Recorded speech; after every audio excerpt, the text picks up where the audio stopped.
Hello friends, I'm Saurav. I'm English trainer. I'm here to teach you to improve your English. Now I'm going to teach you basic things, very basic things. At first, we see that what is tense. No friends, tense word comes from tempus. Tempus what is a Latin word and tempus meaning is a time. Therefore, it coordinates tense and time. Actually, when we talk about the tense, then it coordinates each other, time and tense. Friends, there are three types of tense: present, past and future. So friends, at first we must know and the use of simple present. You know friends, the simple present is used in a many fields. Therefore, I want to teach you the use of simple present. I hope that you may have understood these things. Tense words comes from tempus. Tempus is a Latin word and tempus means time and it coordinates each other. Means time and tense it coordinates each other. At first, we want to teach you what is simple present.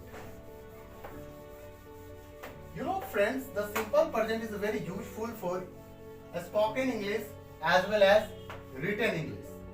At first, simple present.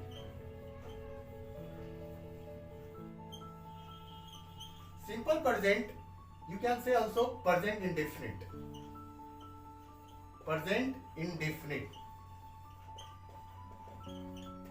If we talk about the simple present or present indefinite, एक ही नाम है. आप whether you can say simple present and you can also say present indefinite. You know friends, इसका use कहाँ करते हैं? At first daily routine. कहाँ करते हैं? Daily routine. कहाँ करते हैं? Daily routine के लिए. And second, habitual action. Habitual action.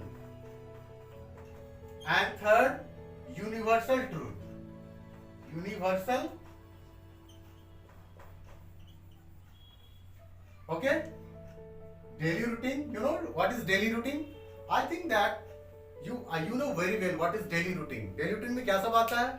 When you get up early in the morning and when you go to sleep at night. उस बीच में आप जितने भी काम करते हैं ना रोज और वो काम रोज करते हैं वो डेली रूटीन में आता है. डेली रूटीन में क्या सब आता है? आप सुबह में उठते होंगे, नाश्ता करते होंगे, नहाते होंगे, फ्रेश होते होंगे, प्रे करते होंगे. प्रे मीन्स वर्शिप करते होंगे, पूजा करते होंगे. इसके बाद क्या करते होंगे? Breakfast and lunch, dinner, office जाते होंगे. ये सब जो डेली रूटीन है, आप जो रोज काम करते हैं ना, इसका यूज उसको कहा जाता है daily routine. And habitual action. Habitual action means daily नहीं हो सकता लेकिन उसके आप आदी हो. That is a habitual action. And third is a universal truth. Universal truth क्या है? जैसे यूनिवर्सल ट्रूथ है ना, the sun arises in the east and west in the sets in the west. ये क्या यूनिवर्सल ट्रूथ है? तो हम अब स्ट्रक्चर के माध्यम से मैं आपको सिखाना चाहूंगा. तो इसका स्ट्रक्चर क्या हो सकता है? सिंपल प्रेजेंट का स्ट्रक्चर. सिंपल प्रेजेंट का स्ट्रक्चर है, very basic structure is that subject, SUBs means subject plus V1 or you can say V5. V1 means verb का first form and V5 means SES. this one SES लगा दे fifth form. Then OBZ object. ये इसका structure हो गया. ये किस type का structure है? This is the affirmative structure. हम यहीं से स्टार्ट करेंगे सेंटेंस बनाना. आप कोई भी सेंटेंस बनाओ सिंपल प्रेजेंट का, अफर्मेटिव यहाँ से स्टार्ट करते हैं. फर्स्ट हम क्या देखेंगे? जैसे आप सुबह में उठते हो, क्या कहते हो? आई get up early in the morning. In the morning. कितने बजे उठते हैं आप लोग? 6 बजे. तो आप देंगे 6 o'clock. 6 o'clock. अब इसको ध्यान से देखिए. I get up early in the morning at 6 o'clock. आप कभी भूल के भी यहाँ पे आप इन द मॉर्निंग दें तो 6 PM नहीं देंगे. क्यों? PM का मतलब ये होता है पोस्ट मैरिडियन, इसलिए PM नहीं. अगर आप इन द मॉर्निंग दे दिए तो अंडरस्टूड है PM एट 6 o'clock. ये क्या है? डेली रूटीन का सेंटेंस है. नेक्स्ट सेंटेंस आप कैसे बना सकते हैं? आप इसको नोट कर सकते हैं या स्क्रीनशॉट ले सकते हैं. I get up early in the morning at 6 o'clock. And इसमें क्या है? आई क्या है? यहाँ पे सब्जेक्ट है. गेट अप क्या है? यहाँ पे फ्रेजल वर्ब है. इसको कहते हैं फ्रेजल वर्ब.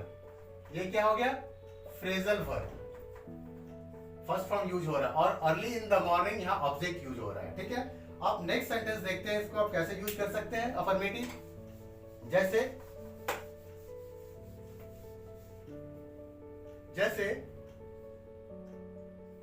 we sometimes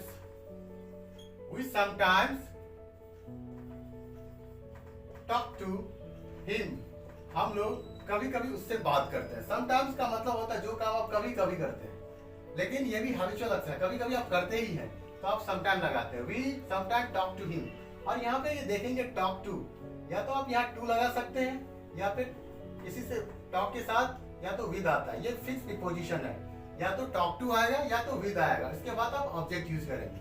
तो आप क्या देख रहे हैं, we sometimes talk to him, इसका मतलब हुआ कि हम लोग कभी कभी उससे बातचीत करते हैं, रोजाना नहीं करते, लेकिन ये भी हैबिचुअल एक्शन में ही आता है। और नेक्स्ट सेंटेंस देखेंगे अफर्मेटिव तो और कैसे यूज कर सकते हैं इसमें। जैसे अभी आपने देखा वर्ब का फर्स्ट फॉर्म, और वर्ब का फिफ्थ फॉर्म कैसे यूज होगा। जैसे वेदर आप ही यूज करो, सी यूज करो, या कोई नाम यूज करो। मान लो यहाँ पे राम है, आप यहाँ लिख दो स्पीक, तो क्या लिखना होगा, स्पीक्स। क्या ऑब्जेक्ट क्या देंगे, English. He speaks English very well, वो बहुत अच्छा अंग्रेजी बोलता है। वो अंग्रेजी ही नहीं बोलता है, वह बहुत अच्छा अंग्रेजी बोलता है। क्यों यहाँ पर स्पीक्स, यहाँ पर स्पीक्स आएगा, V5 यूज होगा। क्यों, क्योंकि ही सी और एक नाम है, ये क्या है, थर्ड पर्सन सिंगुलर नंबर है, इसलिए हम यहाँ पे स्पीक्स यूज किए। कौन सा फॉर्म, वर्ब का फिफ्थ फॉर्म यूज कर रहे हैं, ठीक है। और ये भी देखेंगे ही सी, और नाम क्या है, थर्ड पर्सन सिंगुलर नंबर है। यहीं पर अगर हम दे यूज करते तो क्या होता, दे के साथ फिर हम स्पीक्स नहीं लगाते, तो हम क्या यूज करते हैं, दे स्पीक, क्योंकि दे थर्ड पर्सन है लेकिन ये सिंगुलर नंबर है। ये क्या है, आप देख रहे हैं अफर्मेटिव। अब इसको हम निगेटिव में कैसे बनाएंगे, इस स्ट्रक्चर को निगेटिव बनाने के लिए क्या करना होगा, इट्स अ वेरी सिंपल। इसमें हम डू डज यूज करेंगे। क्या यूज करेंगे, सिंपल प्रेजेंट का नेगेटिव सेंटेंस बनाने के लिए हम डू डज इस्तेमाल करते हैं। डू डज के साथ नॉट लगाते हैं, ये आप देखेंगे। Negative, it's a very useful sentence. Subject plus do does plus not plus verb का फर्स्ट फॉर्म देन ऑब्जेक्ट। जैसे सेंटेंस अब क्या लगते हैं, फर्स्ट सेंटेंस जैसे मैं झूठ नहीं बोलता हूं, तो क्या होगा, आई डू नॉट। आप डू नॉट के बदले में शॉर्ट फॉर्म भी दे सकते हैं। स्पोकन इंग्लिश के व्यू से शॉर्ट फॉर्म डू नॉट का क्या होता है, डोंट होता है ना। I don't speak, I don't speak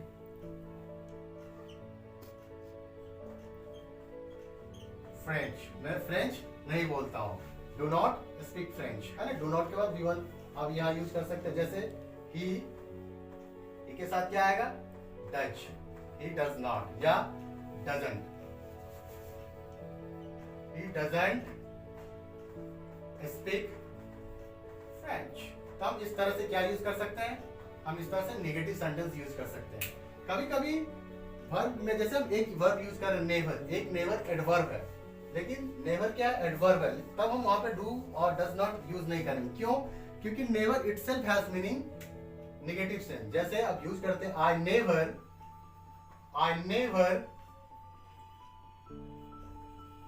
talk to him, मैं उसके साथ कभी बात नहीं करता हूं, मैं उससे कभी बात नहीं करता हूं, है ना, कभी नहीं बात करता हूं। तो नेवर आप यूज करें। अगर यहाँ पे आप यूज करोगे आई डज नॉट फिर नेवर, तो गलत हो जाए, क्योंकि नेवर के मीनिंग ही होता है, इटसेल्फ मीनिंग है, नॉट का सेंस यहाँ पे आता है, इसलिए हम नेवर के साथ डू और डज नॉट यूज नहीं करेंगे, ठीक है। नेक्स्ट, अब कोई भी इंट्रोडक्शन, अगर आप सिंपल प्रेजेंट का इंट्रोडक्शन सेंटेंस बनाएंगे तो कैसे बनाएंगे, इंट्रोगेटिव। अब ये इंट्रोगेटिव, कोई भी इंट्रोगेटिव बनाने के लिए पहले हेल्पिंग वर्ब। तो अभी हम लोग क्या सीख रहे हैं, now we are learning use of simple present. तो क्या यूज कर रहे हैं सिंपल प्रेजेंट में, यूज करेंगे पहले डू और डज। कोई भी इंट्रोगेटिव, यस नो इंट्रोगेटिव बनाने के लिए सबसे पहले हेल्पिंग वर्ब देना होता है। तो यहाँ के हेल्पिंग वर्ब क्या हो सकता है, डू और डज होगा सिंपल प्रेजेंट में। Then subject and main verb क्या आएगा, वर्ब का फर्स्ट फॉर्म, देन ऑब्जेक्ट, और फिर question mark. It's very necessary at the end of sentence you must put a question mark for writing. बोलने के लिए तो आप डू डज से सेंटेंस बोलेंगे, पता चल जाएगा कि आप इंट्रोगेटिव सेंटेंस बना रहे हैं। सही से कैसे लिखेंगे, जैसे मैं do you know how to speak English, ये क्वेश्चन किया जा रहा है। Do you know how to speak English, क्या आप अंग्रेजी बोलना जानते हैं? अगर आप जानते हैं तो इसका आंसर भी दे सकते हैं, इसी को तो कहते हैं yes no question, yes no interrogative question. अगर आता है आपको तो क्या बोलेंगे? यस, यस आई डू, ये इसका आंसर है। स्पोकन इंग्लिश में इसी तरह से आंसर दी जाती है। Do you know how to speak English?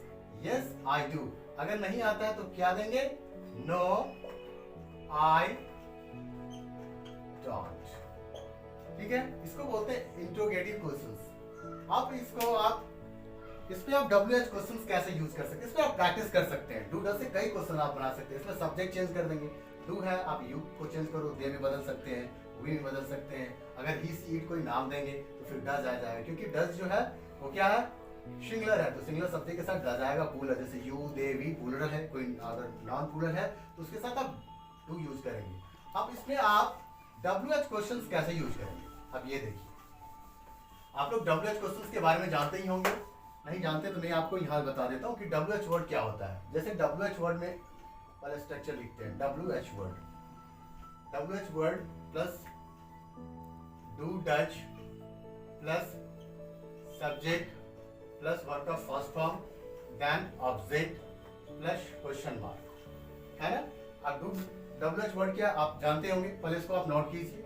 Simple structure है, अभी सिंपल प्रेजेंट का हम लोग टेंस कर रहे हैं, है ना। सबसे पहले क्या यूज करना है? WH word plus do does plus subject plus V1 plus object, है ना। क्या क्या होता है WH वर्ड? जैसे व्हाट, वेयर, व्हेन, व्हाई, ये क्या है? व्हिच, हुज, ये क्या है? WH वर्ड से। अब WH वर्ड के सहायता से कैसे बनाएंगे क्वेश्चन? जैसे why do you learn English, आप अंग्रेजी क्यों सीखते हैं, है ना। तो इसमें आपको आंसर देना होगा। व्हाई का यूज कहाँ करते हैं? व्हाई का यूज किया जाता है रीजन जानने के लिए। When you want to know the reason कि ये काम क्यों किया जा रहा है, देन यू यूज व्हाई, है ना। तो रीजन जानना है कि आप अंग्रेजी क्यों सीखते हैं, तो रीजन बताना होगा, है ना, इंग्लिश के बारे में। तो आप ऐसे यूज कर सकते हैं। सेकेंड आप कैसे यूज कर सकते हैं? How do you go to office from your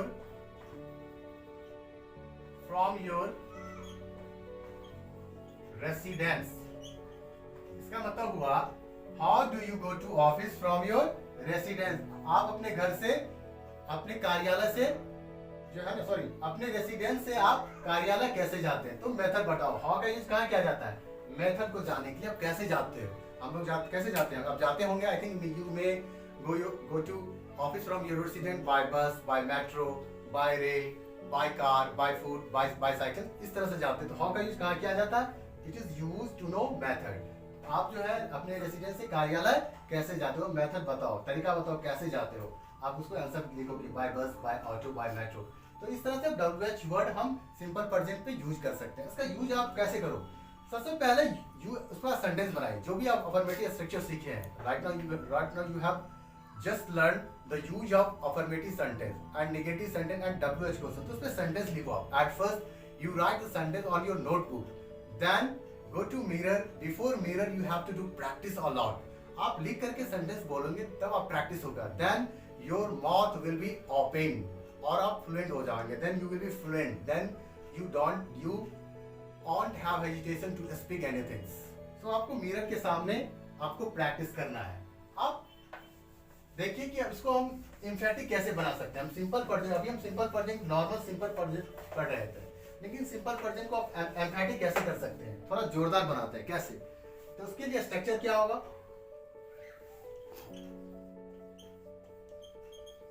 structure देखो, सब्जेक्ट यूज करना है एंड डू डज यूज करना है। देन क्या यूज करोगे आप? वर्ब का फर्स्ट फॉर्म। देन क्या यूज करोगे? ऑब्जेक्ट। बहुत ज्यादा यूज होता है।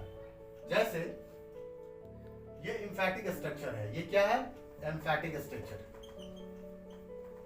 इसे आप नोट करो, है ना। ये क्या है? एम्फेटिक बना रहा है स्ट्रक्चर। सब्जेक्ट यूज हो रहा है और क्या यूज हो रहा है? Do does plus V1 plus object. जैसे एक सिंपल सब्जेक्ट आप सिंपल प्रेजेंट का लिख रहे हो, जैसे आई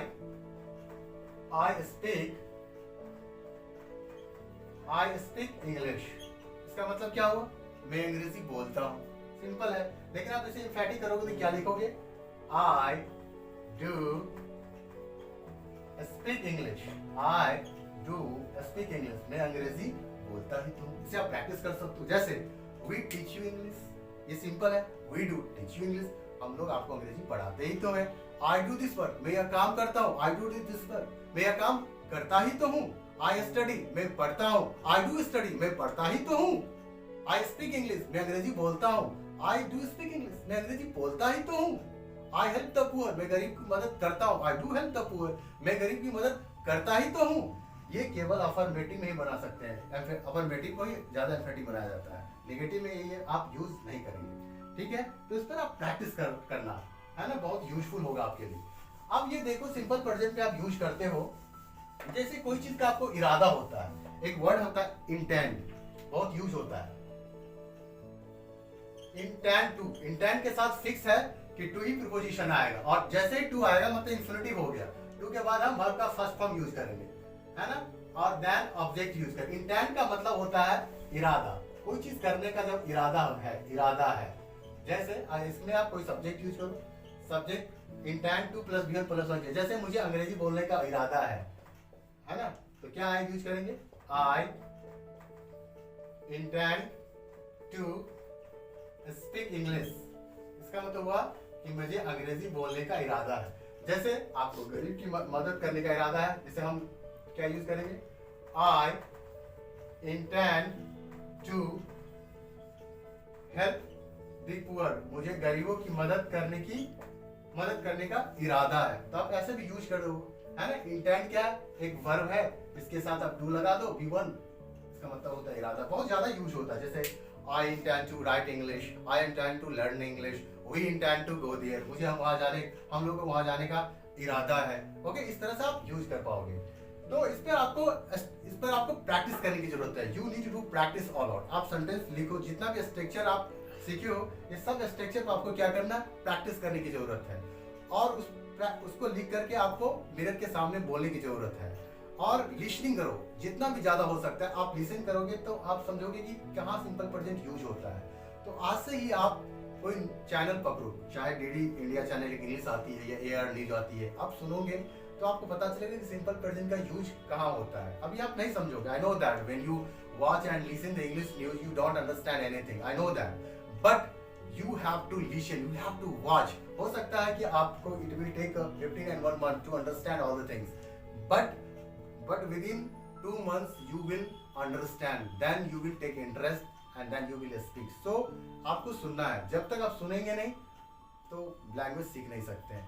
तो इस पर आपको जितना भी स्ट्रक्चर है इसको आपको प्रैक्टिस करना है और आपको बोलना है। ठीक है, तो इस क्लास में मैं इतना ही आप लोगों को पढ़ाया कि यूज ऑफ सिंपल प्रेजेंट का कहाँ यूज करते हैं, और ये सिंपल प्रेजेंट का यूज कहाँ करते हैं? डेली रूटीन के लिए करते हैं, हैबिचुअल एक्शन के लिए करते हैं, यूनिवर्सल ट्रूथ के लिए करते हैं। इसमें आप क्या यूज कर सकते हैं? सब यूज करो। इंट्रोगेटिव, यस नो इंट्रोगेटिव भी यूज करो, एंड WH क्वेश्चन पे यूज करो। WH क्वेश्चन पे जितने भी वर्ड आते हैं, चाहे मैं तो सभी नहीं बता पाया, जैसे मैंने अभी बताया वाई का यूज और हाउ का यूज, आप सभी यूज करो। व्हाट का यूज करो, वेयर का यूज करो, जैसे where do you live in Delhi, है ना। आप जैसे विच का यूज करो, which pen do you like very much, which colour do you like very much, which dish do you like very much, इस तरह से आप यूज कर सकते हैं। तो आपकी इंग्लिश, आप जब आपको क्वेश्चन करने आ जाएगा, when you know how to ask the question, whether yes no question and WH question, then you will speak English. बहुत जरूरी होता है इंट्रो क्वेश्चन करना। जब तक आपको क्वेश्चन नहीं आएगा आप नहीं बोल सकते हो। तो इस वीडियो में मैं आपको सिंपल प्रेजेंट तक ही, फिर नेक्स्ट वीडियो में आपको बताऊंगा the use of present continuous का यूज कैसे करते हैं। Thank you so much, bye bye. In the next video I will see you. Thank you so much.